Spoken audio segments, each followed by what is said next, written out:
I didn't hear the thing. What's going on, mate? Fucking same old fucking New South Wales bullshit lockdown. Fucking same shit, different day. Just a prisoner. Fucking might as well be. Yeah. Well, when we're not having fun, at least other countries are. Yeah, that's true. So did you stay up to watch Frode versus Coach Ray? Nah. I fucking fell asleep. I'll leave that to the people that actually get taken seriously as YouTubers. Shit. But I did watch it early this morning. So yeah. Um, just give me your overall thoughts before we go into the video. So what I was expecting to happen, or based on what's already happened? Based on what's already happened.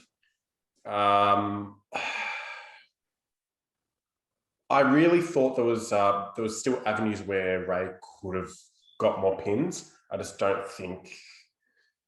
Yeah, I don't know whether it was just error or Frode was just too good. Okay.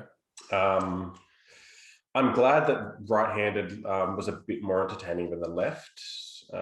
Yeah, agreed. Yeah, I mean, the way that I saw it was Frode is just a catch and hold kind of guy, and Coach Ray has a bit more explosivity about him. But yeah, I still wasn't sure who was going to be stronger inside, but I did think that Frode would have had the edge in horsepower. But yeah, look, save my reservations. What do you think? I think Coach Ray did fucking awesome. Mm. Despite, like, you know, going into the match with basically everyone betting on Frode. Yeah. He did really well. I think he hit the exact angle he wanted to hit. He just didn't have enough finishing power.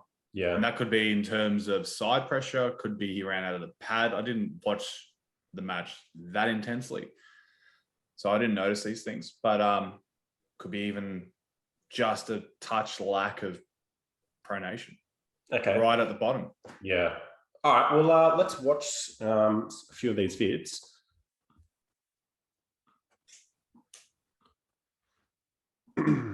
So we've got right hand first. Yeah.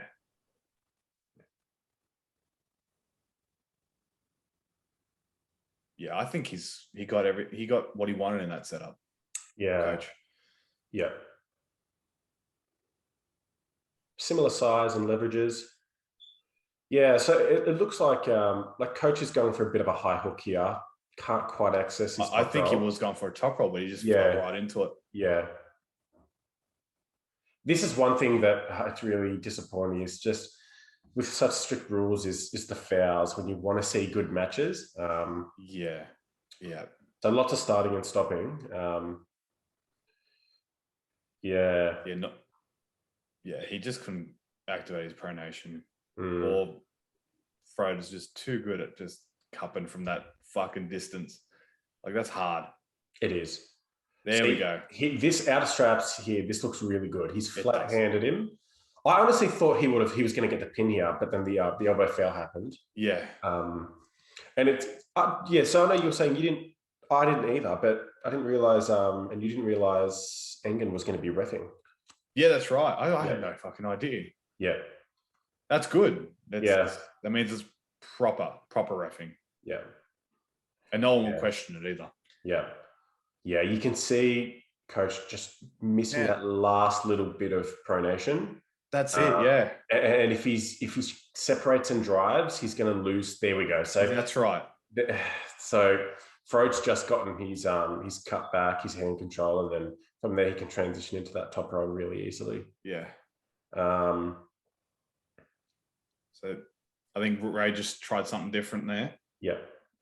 But it's hard because you either have to go 100% in whatever direction you're trying to. You can't, like, if you're going for a hook, you're going to commit to the hook. If you're going for a top roll, you have to commit. If you go for a top roll and then you get taken out of your groove and you get stuck in no man's land, and which is what I can see happening to Ray.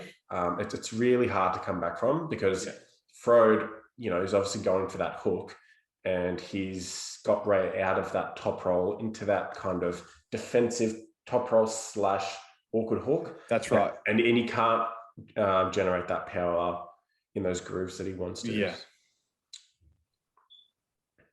So that's amazing. That's beautiful right there. It was good to see him get a pin at the end. Yeah. And you can just tell he really backed himself. He was going through that time. Yeah. Yeah. So 4-2 overall in that match. 1 elbow foul, 1 pin for Ray, and then the remaining 4 went to Frode. Unfortunately, left-handed wasn't quite as close. Do you know Frode's a left-handed guy? Is he?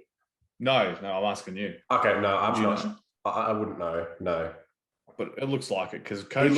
We know Ray's really good on the left too. Yeah, I mean, Ray's right was looking really good, so it's hard to tell. That's true. It looks like Ray's hand's bigger than Frode's.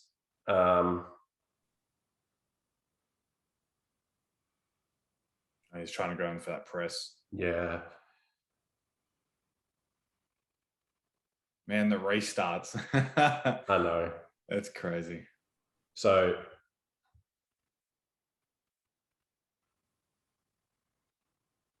yeah, so once you can, Frode's infamous smile. Yeah. They're just like two guys you just can't dislike. They're just they seem so cool. Yeah, I know. But like, look, the match is stopping. Like Ray, he's getting shoulder commitment in this time. He's getting these grooves in. Yeah. Do you think where is it going wrong? Because it looks like Ray's getting what he wants, and then Frode in those certain certain times he's just derailing with side pressure and then regaining that center of the table. Fred looks like he's setting up for a bit of a low hand top roll here, but then going straight for the hook. Which, that's a nice little angle there from Fred. Yeah. Fred just looks like if he's got any bit of cup, he's just so strong. Yeah. And even when he loses his wrist, he can still hold on quite well. I mean, he had a long grinder with Danny Tesh back at 17. And I'm pretty sure Danny only won on a foul. He didn't actually get the pin, if I'm not mistaken. I thought he got the pin. I thought his wrist went, like they were both in the center of the table, literally in a deep hook, the both of them. And I think Danny sort of rotated Fred's wrist. Yeah. Just underneath the pin line. I think that's what happened. Is that, from memory. You might be right, because it didn't look like it was a pin, but angles that tell another story. Yeah, so, I mean, like the camera angle wasn't that great on that match either. So, do you know how heavy these guys were walking in, Frode and Ray? I'm assuming about 90 kilo. 90, yeah. Yeah. So, look, congrats to Frode. Big win. Yeah, I mean, Coach Ray's no slouch, man. Yeah, for sure. And I know that they've wanted this match for 2 years apparently. I think it was a practice pull they had a while back, and I think Ray was putting the goods on Frode back then. Yeah. No, it's good. Well, I think it kind of opens up a realm of possible matchups in the future, because we haven't seen Frode in quite a while. I think we want to see him back on the map now. Yeah, I want to see him in WAL more. Yeah. He does fit in really well there. Yeah. He's just entertaining to watch. He's a small, unassuming guy who's just a powerhouse. So yeah, get him back in. And just those angles, like an inch from his losing position, and he just comes back from that, and everyone loves watching that shit. Yeah. Sick. Alrighty, well, that concludes the day. We're not going to bother going through the undercard matches because that'll take too long, and I don't give a fuck. No, I'm kidding. Basically, just Vlad 6-0'd, and some Norwegian guy. Yeah. Lacazette, I believe. No, I could be butchering his name, but Yeah. that was a good match. Yeah. Yeah. Yeah. All righty. Well, leave it there and catch you guys on the flip side. Yeah. Latest.